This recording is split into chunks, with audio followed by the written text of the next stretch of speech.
Hello people, welcome back to my channel Cooking Made Easy. Today I present you a summer special drink, Mango Sweet Lassi. It's a perfect drink for a hot summer day. So let's dive in and start making the recipe.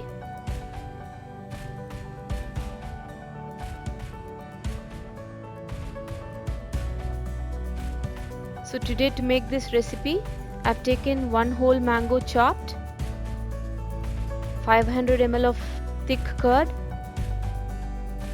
2 to 3 tablespoons of sugar, and just about a pinch of salt. Add the mangoes to the blender. You can also use your mixer grinder to do this.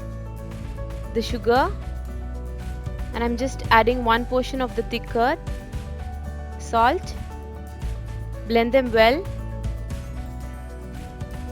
Once it's blended, I'm adding the second portion of the curd. Again, give them a good blend.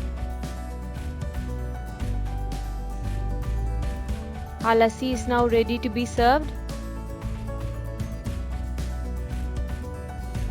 Serve it chilled and enjoy your hot summer day with this sweet mango lassi. Do try this at home. Don't forget to like and subscribe to my channel. Thank you for watching.